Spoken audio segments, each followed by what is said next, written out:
Boa noite a todos, né?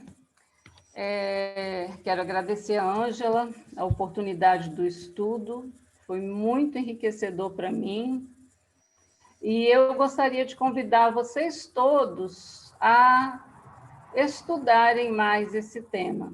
Nós não vamos aqui absolutamente esgotar o tema, na verdade, esse capítulo daria 2 palestras, uma só de sono e sonho. Então, eu convido a todos a depois pesquisarem no Google, vocês vão encontrar muita coisa bacana, tá? Então, vamos lá falar do nosso capítulo 8 da emancipação da alma, né? Pode passar, Heraldo. Os pontos, então, são sono e sonhos, transmissão oculta do pensamento, letargia, catalepsia, mortes aparentes, sonambulismo, dupla vista, êxtase e bicorporeidade e transfiguração. Vamos lá. Pode. Então, o Espiritismo ensina para a gente que o intercâmbio entre o plano físico e o plano espiritual, ele pode ser estabelecido por meio de 2 vias. A via mediúnica, né, que é aquela que a gente mais estuda, que mais conhece, e pelo estado de emancipação da alma, conhecido como estado anímico ou ainda de desdobramento espiritual. E eu gostaria de frisar aqui que é o que nós vamos falar. Nesse estado de emancipação da alma, o processo não é mediúnico, o processo é inteiramente anímico. Então, você não precisa ser médium para ter essas faculdades. É uma faculdade a mais. Tem gente que consegue botar a língua na ponta a ponta da língua no nariz, é mais ou menos isso, é uma faculdade a mais que a gente tem, e umas a gente tem mais do que as outras. Então, vamos falar um pouco sobre elas, né? Então, o Kardec vem nos mostrando que nas ocorrências de emancipação da alma, o que acontece? O espírito se despreende parcialmente do corpo. Vocês vejam aí na gravura que existe um fio que liga o corpo da pessoa dormindo ao espírito que vai se emancipando. E ele vai se tornando mais independente, porque o corpo precisa descansar, mas o espírito não precisa descansar, né? E aí, quando ele se encontra mais independente ou mais emancipado, ele presencia ou participa de acontecimentos tanto na dimensão espiritual quanto na dimensão material, onde ele consegue entrar em contato com espíritos desencarnados, mas também com espíritos encarnados, né? E aí, gente, Deus deu a gente essa possibilidade e ela é como que um refresco para o nosso espírito. Naqueles momentos em que as dificuldades estão pegando, em que vários problemas vêm acontecendo, a gente consegue, durante o sono, retemperar o nosso espírito através da emancipação da alma, onde a gente vai ter com aqueles espíritos familiares, onde a gente vai ter com aqueles espíritos até que planejaram a nossa reencarnação, ou, de acordo com a nossa vibração, nós vamos ter também com aqueles não tão bonzinhos assim, com aqueles com quem a gente vibra, mesmo que em estado de vigília, no dia a dia, a gente tem um verniz que não mostra o que está lá no fundo do coração da gente, né? Então, às vezes, a pessoa passa ali, vamos colocar a expressão homem de bem, que eu não gosto muito dessa expressão, e só que no pensamento dele, no sentimento dele, ele é totalmente diferente. E aí a espiritualidade, os livros espíritas vêm trazendo para a gente, a literatura espírita, mostra para a gente que durante o sono, essas pessoas que são tidas como pessoas de bem, elas vão ter com espíritos, com locais que nos arrepiariam todos os cabelos e nos deixariam embasbacados pela baixa vibração da pessoa. E é por isso que eu comecei, pedi ao Heraldo que começasse com essa mensagem inicial de vigiemos e oremos. Vamos passar para frente. Então, o que acontece? Durante o sono, afrouxam-se os laços que prendem o corpo ao espírito. O espírito não precisa descansar, né? Então, ele se lança no espaço e entra com uma relação direta com outros espíritos. E depois a gente recorda essa jornada que a gente teve durante a noite na forma de sonhos. E a gente guarda uma lembrança mais ou menos intensa desses sonhos, e muitas vezes muito confusos também. E nós vamos falar por que isso acontece. Vamos lá. Então, eu fui nesse link aí, onde um espírita chamado Altivo Panfiro, que já desencarnou, esse moço, ele tem vários livros escritos, ele era coordenador de grupos que trabalhavam com emancipação da alma, e ele era palestrante, dava cursos de magnetismo, de passe, etc. Enfim, é uma pessoa muito bem quista nesse assunto aí, ele é tido como uma das pessoas que mais estudavam, que é o Altivo Panfiro. Então, a pergunta que ele faz, que a pessoa que o entrevista faz é a seguinte: por que algumas pessoas raramente lembram dos seus sonhos? E por que não sonham? Tem gente que fala que não sonha, né? Mas, na verdade, o que é? Quando nós sonhamos, o nosso espírito está desligado do nosso corpo. Então, tudo o que acontece, ele é registrado pelo nosso perispírito. E aí, quando a gente acorda, às vezes o nosso cérebro físico ele não dá conta de absorver tudo aquilo que aconteceu. E aí, às vezes, vem uns símbolos, ou a gente tem uns sonhos doidos, porque é a forma como o nosso cérebro físico consegue organizar aquelas situações. Se a gente conseguisse lembrar direitinho, assim, mesmo que o sonho é meio doido, nós poderíamos até encontrar um nexo, mas a gente precisa se conhecer muito para isso, né? E aqueles que acham que não sonham, o fato é que eles realmente não têm a capacidade de trazer toda aquela vivência para o cérebro físico, né?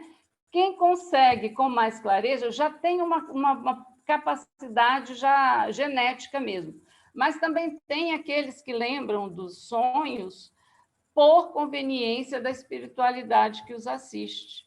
Muitas das vezes nós vamos ter com espíritos que estão procurando nos ajudar. Nós viemos ali com um determinado plano reencarnatório e a gente fugiu totalmente daquele planejamento. E aí, às vezes, pela oração da própria pessoa, por oração de uma mãe que está pedindo encarecidamente, ou até pelos próprios espíritos que estão muito interessados ali naquela encarnação, e aí, durante a noite, esse espírito ele é desdobrado e ele é levado a uma reunião onde ele é lembrado de tudo que ele assumiu, onde ele é levado a encontrar com aqueles outros espíritos que estão ali no meio dele, que ele precisa se ajustar. e tem uma conversa franca, e os espíritos mostram para ele que ele está desviando e que por que está acontecendo isso, e ele precisa retomar o caminho. Então, aí, nesse momento, a espiritualidade toma o cuidado desses espíritos trazerem a lembrança desses sonhos de forma... Sabe aquele sonho que a gente fala assim, meu Deus, mas foi verdade, eu estava lá, aconteceu. Traz uma impressão tão forte na gente, né? E é por conta disso, porque a gente realmente precisa relembrar desse sonho. Ou, às vezes, a vida está tão difícil, o espírito está tão dolorido, e aí eles levam o espírito da gente para se retemperar. E aí te levam a locais maravilhosos, onde você recupera as energias, e aí você acorda com aquele bem-estar, e muitas das vezes com a imagem de uma paisagem linda, e você fala, gente, mas eu tive nesse lugar. E teve mesmo. E foi para você se retemperar de tudo aquilo que está acontecendo, para te dar força para continuar na sua caminhada. Pode passar.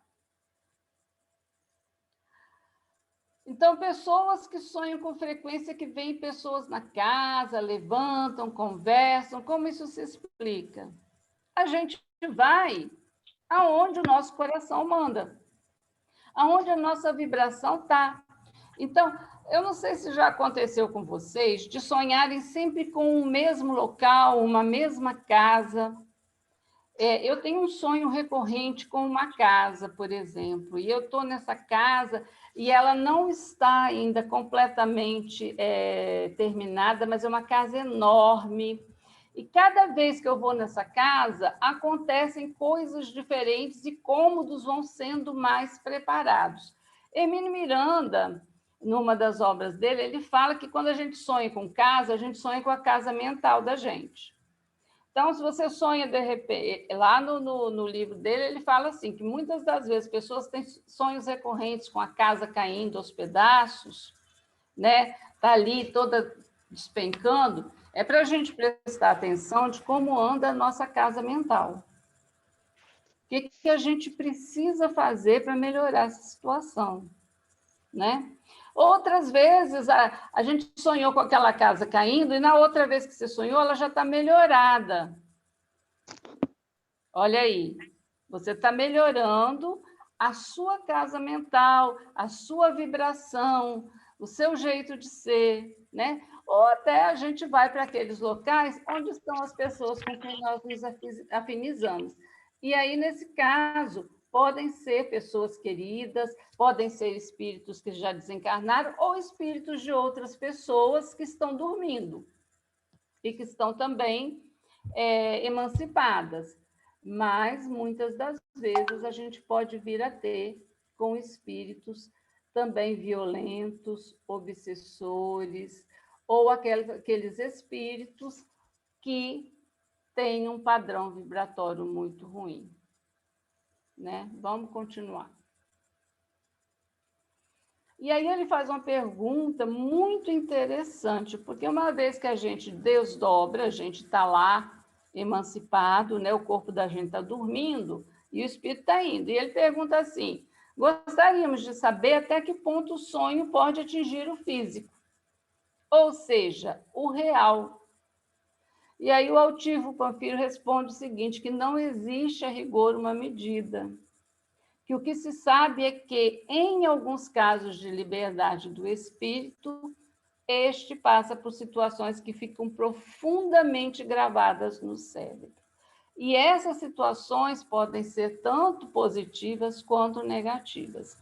Recentemente eu reli um livro de Divaldo Franco, Psicografia de Divaldo, o espírito Manuel Filomeno de Miranda, onde ele conta sobre o resgate do Marquês de Sade, que era um espírito totalmente perdido no quesito sexualidade. Mas o livro começa contando a história de um padre pedófilo.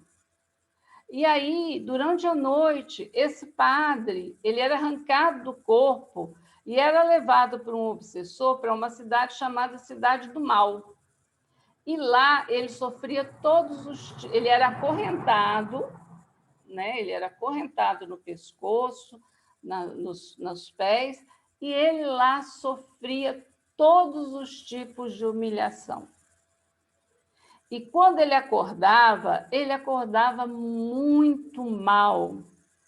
Ele não se lembrava exatamente o que tinha se passado, mas o físico dele todo refletia aquela noite passada naquele ambiente. Ele sentia dores no corpo, ele sentia enjoos, ele sentia uma depressão enorme. Então, isso pode acontecer, sim, tá? Mas não vai passar muito disso aí. Todos os sonhos são desprendimento do espírito do corpo físico ou alguns sonhos podem simplesmente ser projeções do inconsciente? Às vezes acontece muito uma coisa com a gente, né? Durante o dia, a gente vai lá e sonha com aquela coisa. Mas, na maior parte dos sonhos, eles se passam entre espíritos. E quando eles vêm do inconsciente, o que acontece? A partir do inconsciente, você vai na busca da situação em que você se afiniza mentalmente. Então, ainda que seja, a princípio, um sonho relacionado com o seu inconsciente, você tem uma grande possibilidade de vir a ter com espíritos que vibram na mesma linha que você está vibrando, na mesma faixa da sua vibração, né? E aí, então, a projeção do seu inconsciente leva você para o lugar que você deseja, lá no seu mais puro íntimo, que muitas vezes não é exatamente o lugar que a gente queria estar mesmo. Pode passar. Então, outra pergunta. O desdobramento é perigoso? Pode algum desencarnado nos molestar e até mesmo nos matar durante esse estado? A gente está lá, desprendido do corpo, às vezes, num lugar não tão bonito, né? O cordão fluídico, vocês viram que tem sempre um cordão ligado ao corpo físico.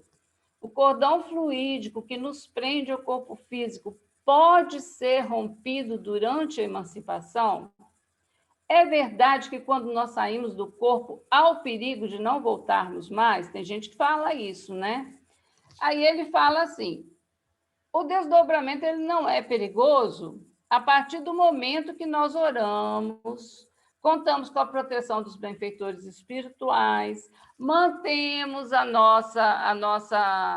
nosso pensamento numa faixa mais elevada, né?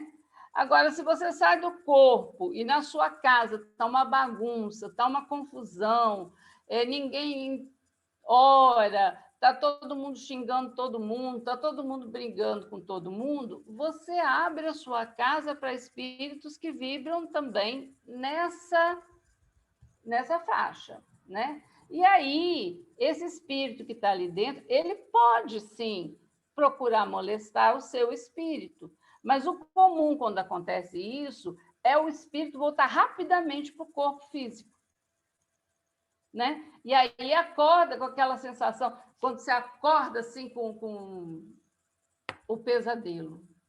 Nossa, eu tive um pesadelo, acorda suando e assustado, o coração batendo rapidamente. Muitas das vezes são esses casos, né? Ou como no caso do padre, lá do livro do Manuel Filomeno de Miranda, ele era tão comprometido que ele não conseguia voltar para o corpo. O espírito obsessor ou aprisionava ou acorrentava e levava ele, fazia dele o que bem queria durante aquele período do sono, né?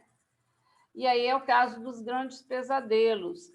Tem um outro caso, um outro livro do Manuel Filomeno de Miranda que conta um caso extremamente interessante, onde ele fala que um espírito que se autodenominava um julgador, ele falava que ele estava lá para julgar os crimes do que foi feito, do que a pessoa fez, aquele espírito fez. E aí ele recebia, inclusive, encomendas, né? Aí criava um julgamento. E aí, nesse momento, ele leva um espírito que realmente, esse espírito estava assim, com muita culpa, foi o que mais permitiu que isso acontecesse. Mas ele realmente havia feito muitas coisas ruins, muitas coisas erradas, ele foi por caminhos muito, muito diversos. E esse espírito que se coloca lá como juiz, ele faz uma transformação no perispírito desse espírito, onde ele o transforma em um lobo e o condena a viver em uma caverna bem escura. E no momento em que ele faz todo aquele processo, porque eles têm essas capacidades, né? O Manuel Filomena pontua que, neste momento, foi tão pavorosa aquela situação que vários encarnados que se encontravam assistindo aquilo ali voltaram rapidamente para o corpo e acordaram febris, apavorados, com a sensação de ter tido um pesadelo horroroso, apesar de não conseguir lembrar do pesadelo.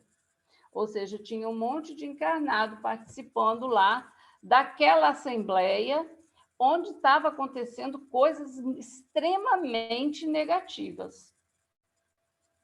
Mas não tem, na literatura, nada que mostre que alguém morreu durante a emancipação da alma. Nenhum espírito consegue te matar durante a emancipação da alma. O que ocorre é que você volta para o corpo e aí o seu corpo vai sofrer as consequências daquela situação horrorosa, como depressão, dores no corpo, dor de cabeça, ou seja, você vai ficar mal-humorado, às vezes até mais do que um dia, 2, dependendo da intensidade do que você participou. Mas ninguém ainda morreu emancipado durante o sono, tá? Quando morre durante o sono, aliás, outro dia já foi falado aqui, né, que a pessoa não não morre dormindo, ela acorda quando ela está morrendo, né? E não tem nada a ver com a emancipação da alma, tá bom, gente? São outros problemas físicos que fazem com que aconteça isso. Pode passar. Então, eu tenho aqui algumas fotos, algumas figuras que mostram para a gente, mais ou menos, o que acontece. Então, vocês vejam nessa primeira figura aí, que a pessoa está ali volitando em cima de uma cidade. Olha como é que está o fio que a liga lá na casa dela. Então, por mais longe que ela vá, né, ela não vai se desprender e ela vai voltar. E dali ela pode ir tanto para situações que restauram o espírito, como o da menininha que está ali dando as mãos para um espírito que a gente percebe que é alguém amigável, como pode acontecer nos pesadelos, né? Onde aqueles espíritos com formato de monstros, para assustar mesmo, fazem dessa forma. E aqui na outra gravura, a gente tem o processo de desligamento do espírito. Pode passar. Transmissão oculta do pensamento. E aí, quando a gente fala transmissão oculta do pensamento, a gente pensa assim, né? Eu olho para a Sandra e eu leio o que a Sandra está falando e eu respondo com o meu pensamento para ela e a gente conversa mentalmente. Não é isso. Olha só. Na pergunta 420, podem os espíritos comunicar-se estando completamente despertos os corpos? E aí a pessoa não está dormindo. Olha que interessante. O espírito não se acha encerrado no corpo como numa caixa. Irradia por todos os lados. segue-se que pode comunicar-se com outros espíritos, mesmo em estado de vigília, se bem que mais dificilmente. É uma coisa mais difícil acontecer. Mas quando a pessoa tem muita afinidade uma com a outra, já aconteceu com vocês de alguém te ligar e você fala assim, nossa, eu ia te ligar agora. Ou alguém te liga e fala uma coisa que você não havia ainda falado sobre aquilo. Eu estava exatamente pensando nisso. Então, essa comunicação oculta do pensamento, ela é uma comunicação em que existe o pensamento bate, eles se entendem sem estar fazendo um diálogo, né, de mente a mente. São aqueles sentimentos que batem, né? Ah, eu estou aqui pensando na fulana e a fulana me liga, ou aparece aqui em casa, enfim, é esse tipo de transmissão oculta do pensamento. Não é aquele da ficção científica de você ficar conversando, desenvolvendo um diálogo de mente para mente. Então, é isso aí. É aquela afinidade, né, que faz com que as pessoas se entendam, sem precisar de muitas palavras. Às vezes, também você entende o outro só com o olhar. É porque o seu pensamento está ali, né, e vibrando com o pensamento do outro. Pode passar, Heraldo. Letargia, catalepsia, mortes aparentes. Isso é muito interessante, né? A letargia e a catalepsia, elas têm o mesmo princípio, né? Que é o quê? A perda momentânea da sensibilidade, do movimento, e aí parece que a pessoa pode parecer até que a pessoa morreu. Isso não tem muita explicação ainda, não. Elas diferem uma da outra de que forma? Na letargia, a suspensão das forças vitais é geral. A impressão que se tem é que a pessoa realmente morreu e o corpo fica mole. Na catalepsia, esse fenômeno ele pode ser localizado. Ele não precisa acontecer com todos os órgãos, né? Pode afetar, por exemplo, as pernas da pessoa, ou pode afetar só os braços. Porém, a pessoa fica dura. É diferente da letargia, que a pessoa fica mole, na catalepsia a pessoa fica dura e a inteligência fica livre. Ele fica o tempo todo sabendo o que está acontecendo, né? A letargia, ela é sempre natural. Ela acontece por uma causa fisiológica, por uma intoxicação química. Já a catalepsia, ela pode ser provocada magneticamente, pelos passes, por exemplo. Nesse site, né, nessa página que eu consultei, esse moço fala o seguinte, que uma vez ele foi levado foi chamado a uma casa espírita, porque tinha uma moça que toda vez que recebia a passe, ela ficava com as pernas duras e não conseguia andar. E aí os passistas,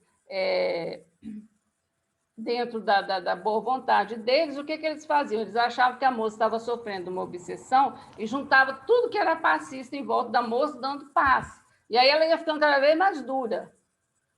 E aí, quando ele percebeu, o que ele percebeu? Que naquele momento que ela recebia o passe, ela tinha uma facilidade muito grande de fazer um desprendimento do espírito dela.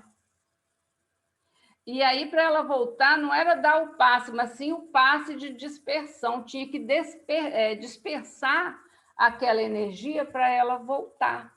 É uma capacidade dela, que se for bem trabalhada, que se for bem estudada, pode ajudar muito nas reuniões mediúnicas.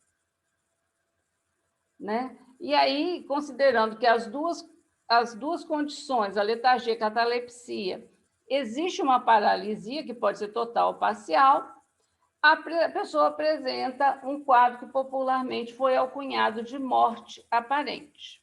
Pode passar.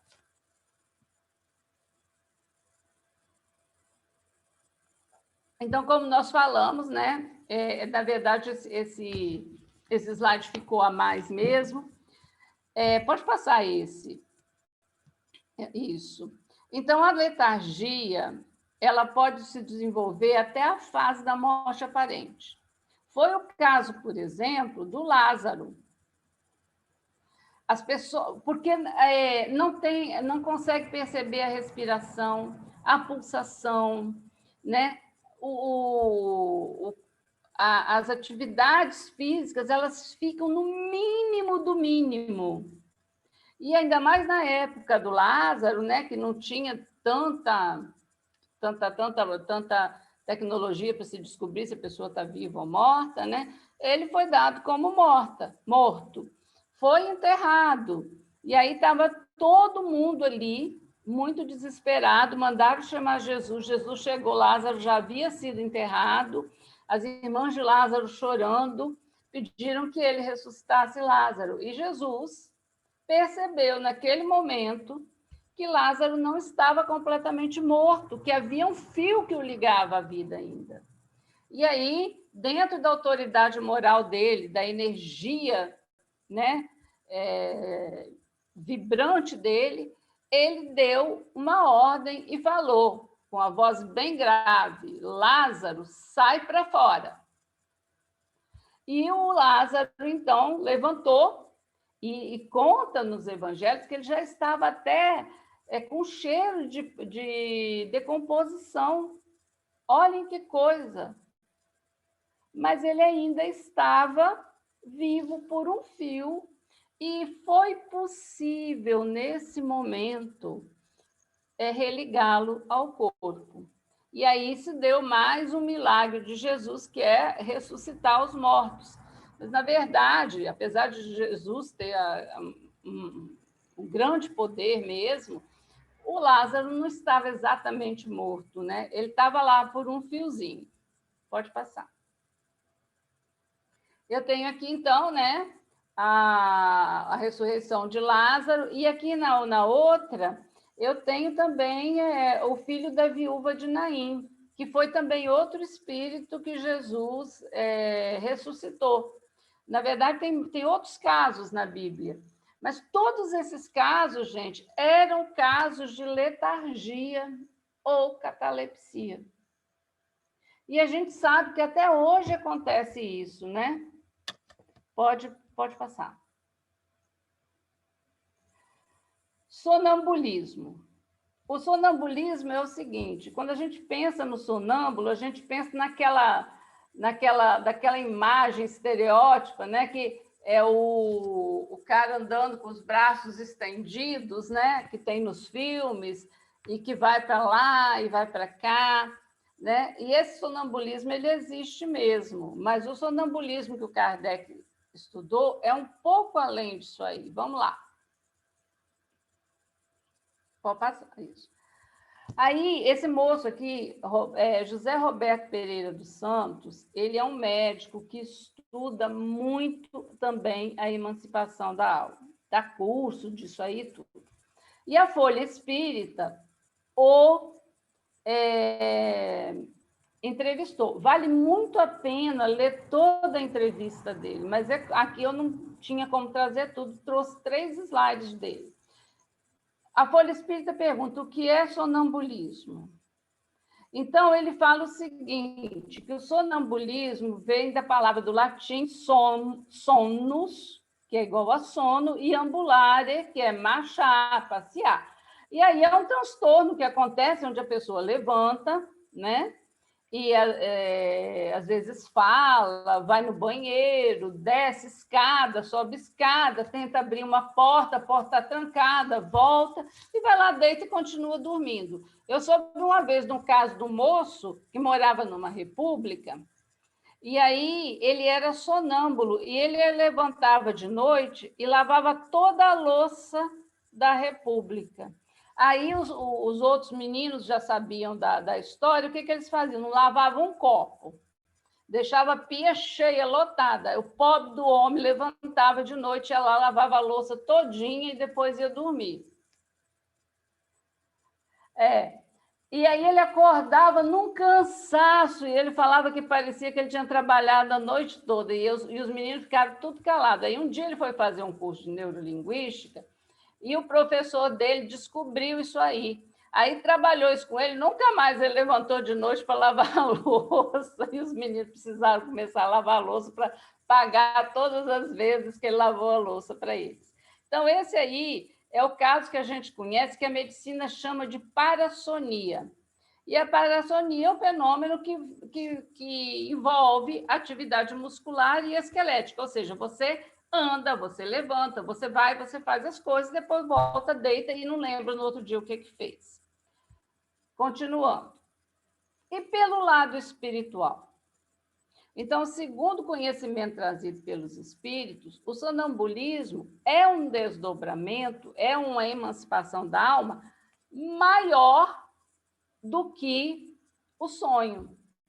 O sonho, para o Kardec, ele é um sonambulismo imperfeito, porque no sonambulismo, o espírito, ele se desdobra muito mais, ele fica muito mais emancipado.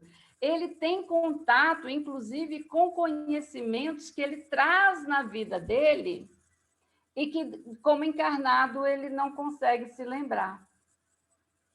Né? Então, existem algumas pessoas que são dotadas de uma organização especial que podem também, através de ações magnéticas, entrar no estado sonambúlico. O anímico é da pessoa. A pessoa vai se desprendendo. O magnético, ele é usado, inclusive, em reuniões mediúnicas. Esse médico mesmo, esse doutor Santos, ele fazia reuniões mediúnicas somente com sonambúlicos. E tinha um resultado excelente, porque a pessoa desprendia, ia lá, via tudo o que estava acontecendo, falava para ele, e ali eles conseguiam resolver a situação. Pode passar. E aqui ele faz uma pergunta que eu achei muito interessante, me tirou atenção, e aí eu achei interessante trazer. Como ficam essas crianças que, durante o sonambulismo, se atiram de prédios, vindo a desencarnar? Não existe proteção espiritual nesse caso? E aí ele fala o seguinte: primeiro, que a ocorrência de traumatismo durante o sono ocorre geralmente com adultos. E aí a gente tem que prestar atenção também na questão da ingestão de álcool, que às vezes não é nem sonambulismo, é a pessoa que está bêbada demais.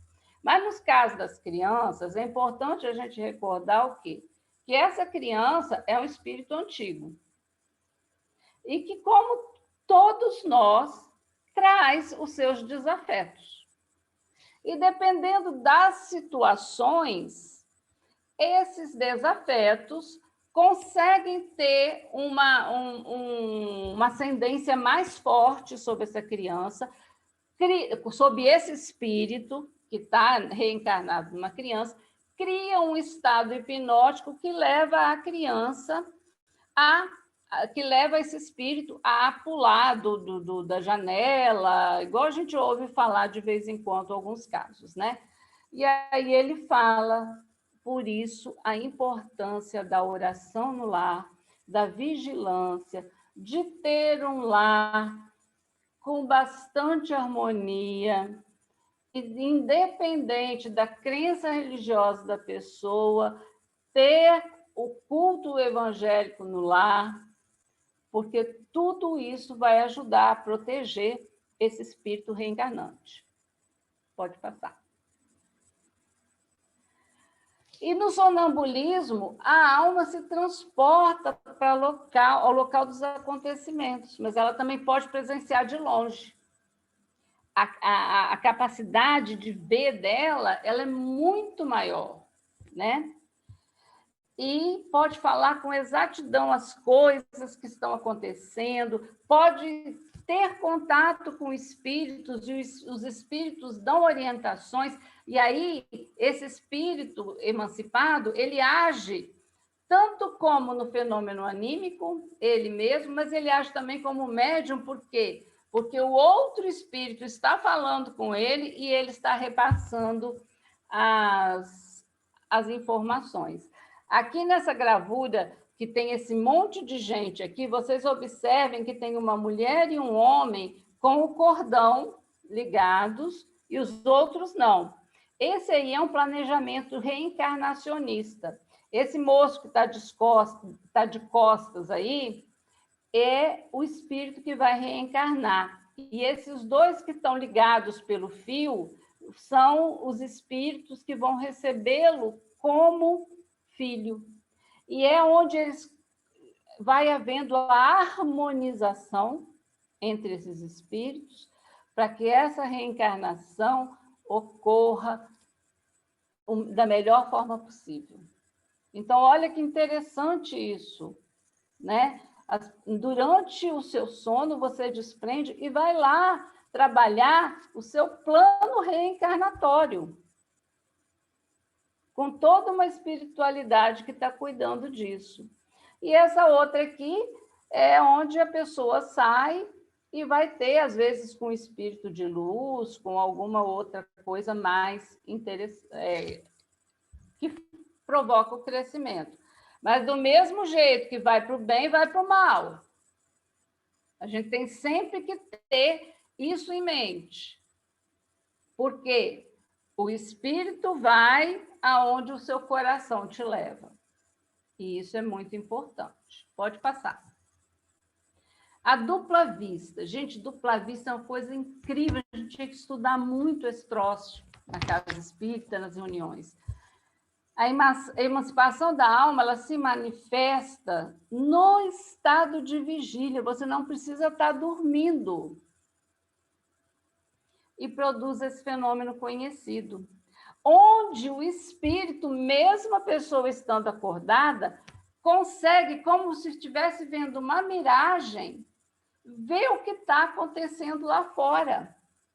Ele sai de você e vê. Inclusive, tem casos incríveis. Ernesto Bolzano fala de casos em que uma pessoa doente sai do corpo, acordado, olha os órgãos internos dela mesma e fala aonde o corpo está doente.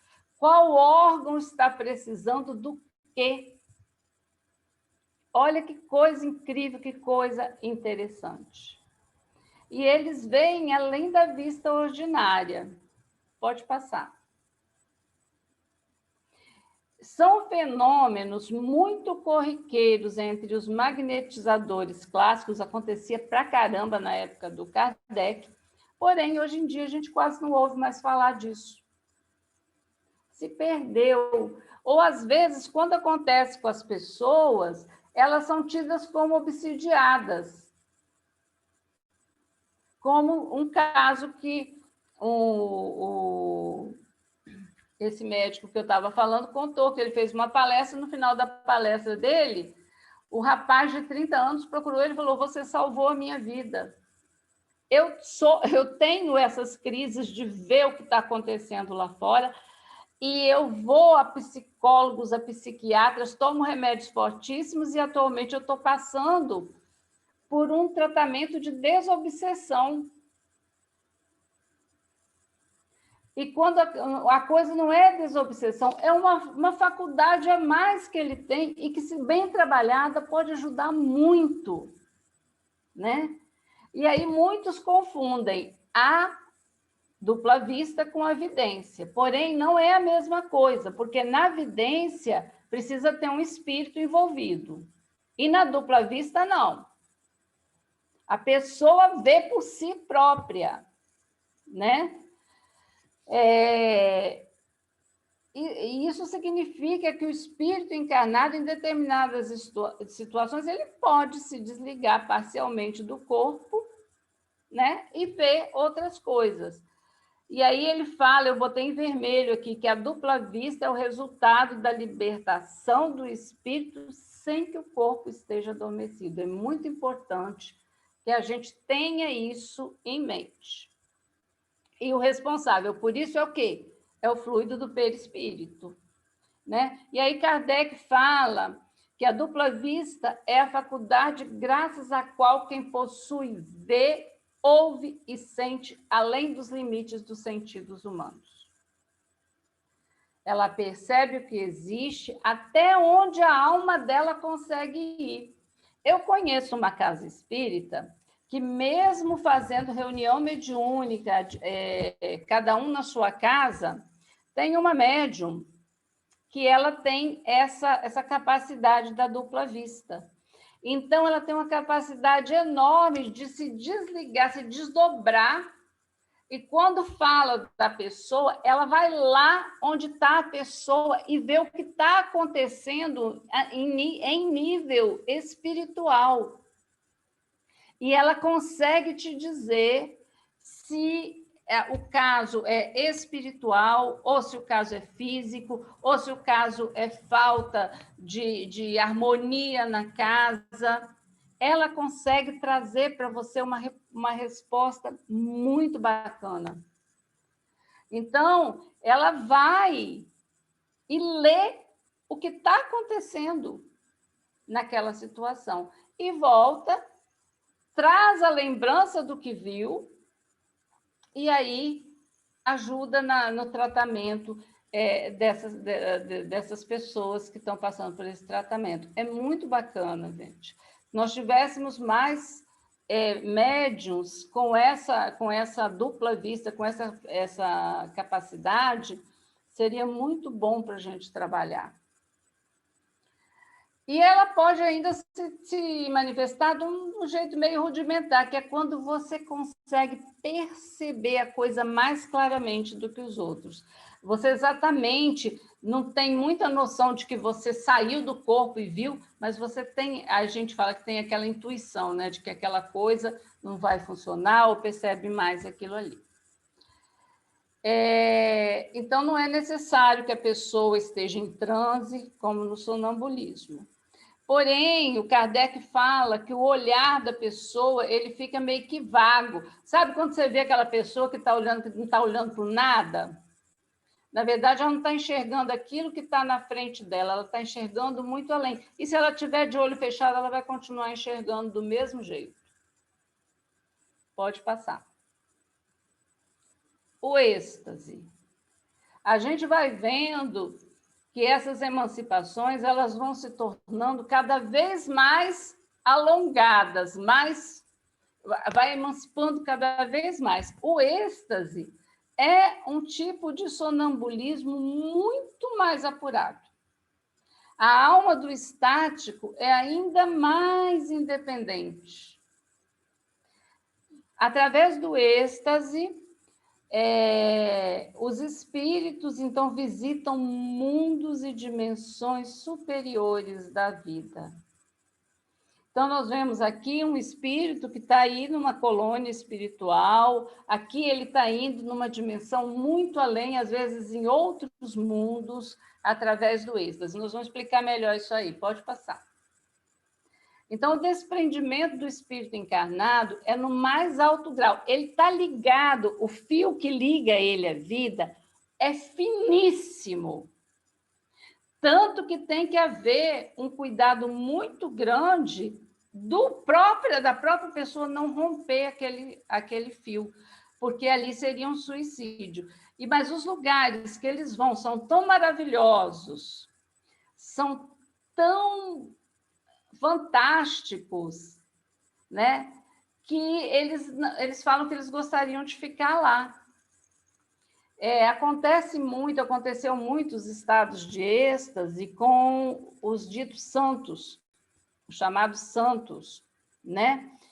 Que eles estiveram lá, eles dizem que estiveram na presença de Deus, né? Dentro da capacidade de reconhecimento deles, eles dizem ter estado na presença de Deus. Eles têm uma compreensão da importância das coisas espirituais, da magnanimidade de Deus. E aí a vida terrena para eles se torna só o quê? Um degrau para eles alcançarem aquela vida que eles almejam, né? Então, são recursos para o desenvolvimento deles. Pode passar. Nós vemos aqui uma escultura que eu gosto muito, que se chama o Êxtase de Santa Teresa d'Ávila, ou também recebe o nome de Transverberação de Santa Teresa, né? Que Santa Teresa viveu entre 1647 e 1652. Essa escultura ela foi feita por Gian Lorenzo Bernini e ela representa a experiência mística de Santa Teresa d'Ávila, porque Santa Teresa d'Ávila ela diz que foi atingida pela flecha de amor de um anjo. E, nesse momento, ela se encontrou com o divino. E ela teve um êxtase maravilhoso. Eu tive a sorte de entrar numa igreja em Roma, que eu não sabia que igreja era, e dar de cara com isso, gente. Eu chorei quando eu cheguei na frente dessa escultura, porque isso é muito lindo mesmo, né? Ela se encontra em Roma, na igreja de Santa Maria della Vittoria, tá? Então, das esculturas, essa é a que mais representa o êxtase. E ele foi muito comum entre os religiosos, que já estavam num patamar muito longo, muito alto, né? E que aí conseguiram chegar a esse desprendimento da alma. Pode passar. E agora nós vamos falar da bicorporeidade e da transfiguração. Na bicorporeidade, o encarnado se desliga parcialmente do corpo e, enquanto este permanece adormecido em um local, o espírito se desloca no espaço, tornando-se visível em outra localidade. Às vezes, isso pode ser muito rapidamente, ou pode ser nítido e prolongado. E a transfiguração consiste na mudança do aspecto do corpo vivo, né? A aparência, a expressão fisionômica do encarnado muda repentinamente, adquirindo outras características. O maior exemplo que nós temos de transfiguração é o de Jesus, no Monte Tabor, onde o rosto e as vestes do Senhor resplandecem como o sol. Isso é falado pelos apóstolos Mateus, Marcos, Lucas, Pedro, né? É muito falado. Pode passar. Entre nós, no Brasil, nós temos como caso de bicorporeidade a história do estimado espírita e educador mineiro Eurípides Barzanufo. Eurípides Barzanufo, durante a noite, ele dormia e o espírito dele se materializava e ia ajudar outras pessoas. E as pessoas não sabiam que estavam lidando com o espírito. E ele estava dormindo lá em Sacramento, onde ele morava. E, no entanto, ele ia para vários lugares para ajudar as pessoas. Nós temos também a Faculdade Mediúnica de Santo Antônio de Pádua, né, que é muito conhecida. Santo Antônio também estava pregando, e nesse momento de pregação, o pai dele ia ser supliciado porque estava sendo acusado de um assassinato. E ele ficou pregando lá em Pádua, e no mesmo momento ele se materializou lá no tribunal, defendeu o pai dele e salvou o pai dele. Santo Antônio tem muitos casos de bicorporeidade. Pode passar. E aí a gente vê, então, meus irmãos, que Deus, na sua sabedoria e bondade, concedeu ao homem a capacidade de, vez ou outra, retemperar-se com os espíritos no mundo espiritual, para seguir levando a rudeza da vida, né? Mas agora existe a questão, vigiai e orai. Porque da mesma maneira que nós vamos lá lidar com os bons espíritos, nós podemos ser levados a locais de muita dor e de muito sofrimento e de muita queda. Por isso, vigiai e orai. Vamos vigiar os nossos pensamentos. Vamos procurar nos educar. Eu sei que muitos de nós, e eu não sou diferente de ninguém, a gente ainda tem tendências muito ruins, mas a gente precisa se educar para que não aconteça da gente ser levados a locais onde essas tendências vão ser alimentadas e vão atrapalhar muito mais o nosso desenvolvimento, a nossa evolução. À medida em que, quando nos colocamos nas mãos dos bons espíritos, quando oramos, quando procuramos combater as nossas dificuldades, nós podemos nos retemperar, nós podemos ser amparados e fortalecidos para que a gente continue na nossa caminhada, na nossa transformação moral da melhor maneira possível. Pode passar, Heraldo? Eu agradeço a todos, né? Desejo a todos uma boa noite, uma feliz semana, que nós possamos entregar a nossa noite, a nossa semana nas mãos de Deus, com Ele conduzindo as nossas vidas, nada nos faltará, porque Ele é o nosso pastor. Então, nós temos dificuldades, sim, mas Deus é mais, e Ele quer que a gente vença.